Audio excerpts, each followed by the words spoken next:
Hey, welcome back to Score on Business, and we're still with Julie Lilliston. So, Julie, you are a certified woman-owned business.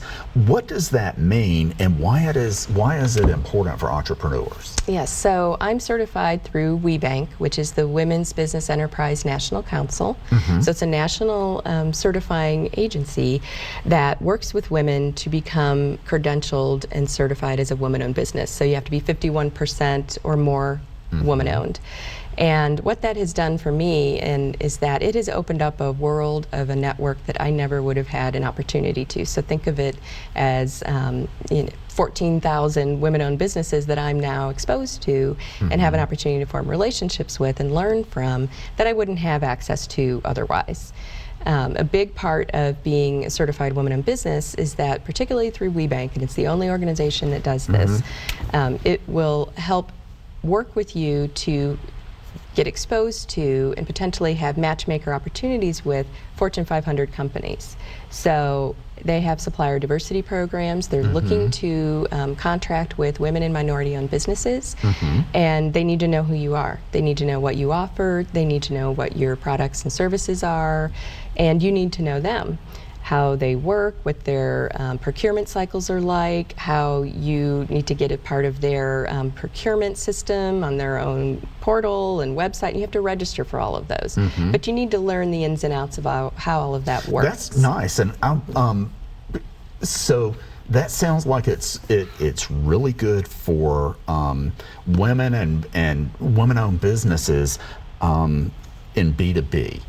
Is that a correct statement? Yes. And what's the name of that organization again? It's WeBank, the Women's Business Enterprise National Council. And you can just go to webank.org and learn all about it. And they're organized by regional partner organizations across the country. So we're part of one that there's 5 states, including Tennessee. And they have their own programming in addition to the national programming. Right. So you really need to take advantage of it in terms of going to the conferences that they have nationally and in the region. And there's actually a luncheon coming up at the end of this month here in Nashville. Oh, really? Which is a wonderful opportunity for women-owned businesses. You can be certified or not certified. It's on May 30th, and you can register to participate as a part of a woman-owned Wonderland, they're calling it. It's a woman-owned marketplace. So you can have your products on display and be a part of that, which is wonderful exposure. Yeah, and do you know their website off the top of your head to register for the luncheon? For the luncheon, I think it's WeBeckSouth. .org. I would look at that. W-E-B-E-K? B-E-C, South. Okay. W-E-B-E-C South. Okay. Yeah, check that out. Awesome. Awesome. So, and I would imagine, and don't know if you would know, that for other minority groups, there are similar types of things. There are a lot of organizations that you can tap into, and certainly I've been a part of the NABO family and sisterhood for a while. It's another National Association of Women Business Owners. That was the first organization I really got involved with and served here locally. But it sounds like WeBank is really been great. That's great for me. I've been able to get referrals, I've been able to get recommendations, introductions, and it's all about doing business. And for me, it's working also with the other women business owners. So I have been able to find new clients that way. Through that organization. That makes a lot of sense. So can we touch back in the time we have left to things that entrepreneurs can do themselves before, when they're earlier, still when they don't quite have the budget? Yes, the other thing they can do for PR is really think about how you're communicating your company news. So, there are lots of resources that you can consult online in terms of how to put together a press release and what it needs to contain, but start getting that out there. Even if you just call and find the business reporter, for instance, at the Business Journal and say, we're acquiring a new company, this is news, we want to get this out there.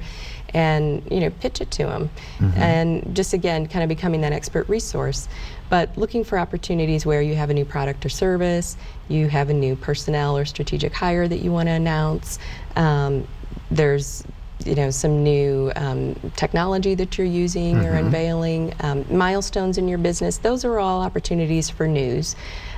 So being able to put that out there, and I really recommend for entrepreneurs to just own your own backyard first. You really have to focus locally till you start generating some momentum and getting some of that coverage and exposure for your company. Then start to branch out regionally. Right. And then nationally, where maybe there's some bloggers in your industry that would be perfect for you to put in.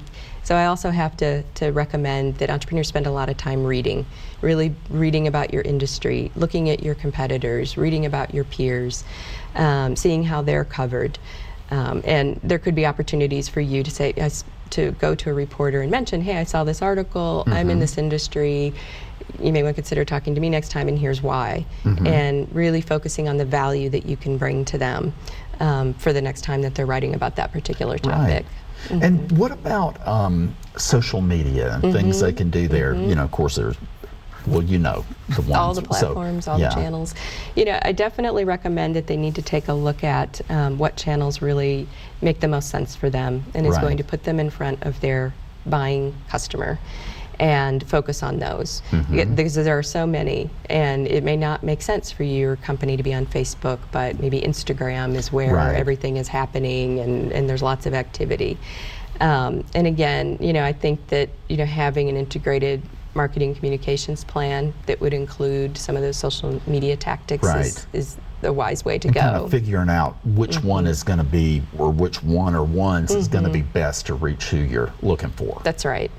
That's it exactly. So, Okay. yeah, because you can't do everything. You have to be really selective, and especially if you're lean on your team, and that again, social media is 24/7. So you really need to think about how you're going to staff that and support that. So you wouldn't want to create a profile out there and then not be responsive to people's comments or questions and things like that. You need to monitor it and figure out how you're going to staff that. Follow up. Okay. Julie, thanks so much for being here. Thank you. Such a pleasure. Okay. And ladies and gents, we'll be back next. We'll be back in a few minutes, in just a moment. Okay. Thanks.